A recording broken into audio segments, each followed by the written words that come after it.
Mahigala, kumusta? Welcome na sa usatong pagpanag-uban diri lang sa programang Kinahanglan sa Kadaghanan ang Kukabildo with Papa Art. So for this video mga kaisunan, atong hisgutan atong istoryahan ug atong kabilduhan karon kabahin nining gitawag na to og negosyo, okay, business mga higala.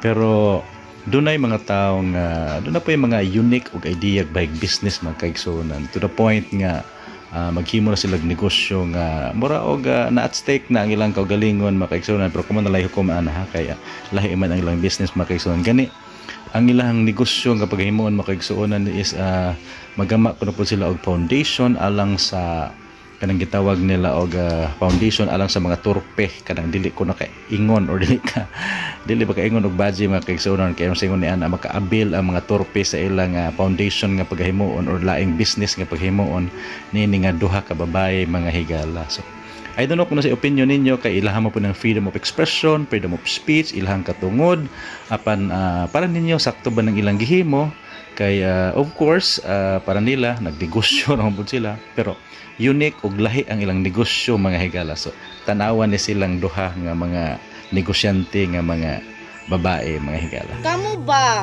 nganong masuko man mo nga among inegosyo among bilat nga tungod ani among bilat napalit namo among mga gusto tungod ra ani among mga bilat nangita ra gani mi og customer miingon na dayon mo og kuan kanang mga burikat mi o burikat bitaw burikat man jud mi tinuod man na kay dira man mi nabuhi mong dili gyud na namo ginadinay. Ana no nga istorya nganong masuko man mo nga kuan mi magbaligyag bilat magplano pagani mi nga magtukod mi og business or it's either foundation kay kaning kuan unsay tawag ani among bilat himuon na mo siya foundation for torpe kanang dili ka ba lumanguyab pwede ra mo bayad aron makaiyot nga na or pwede pod kay nahuman naman among paluwagan pwede ra pod kaayo mo avail sa among bilat business. Magbayad mo na atay mga girls pero sa karon kami lang sa duha inyohang ma-avail mabayaran kay mga kwarta. Kailangan na mo kwarta dili sa mimang recruit og mga kauban. Mao na no maghimo mi it's either foundation for torpe kanang di ka ba lumanguyab nya gusto mo iyot mo bayad na lang or bilat business ang among itukod pero parehas ra gyapon magbayad mo.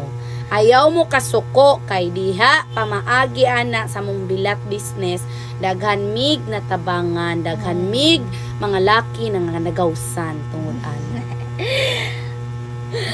So maora na no dili mo angay masuko sa amo. Avail na mo sa among bilat business kay aron makatukod na mi as soon as possible.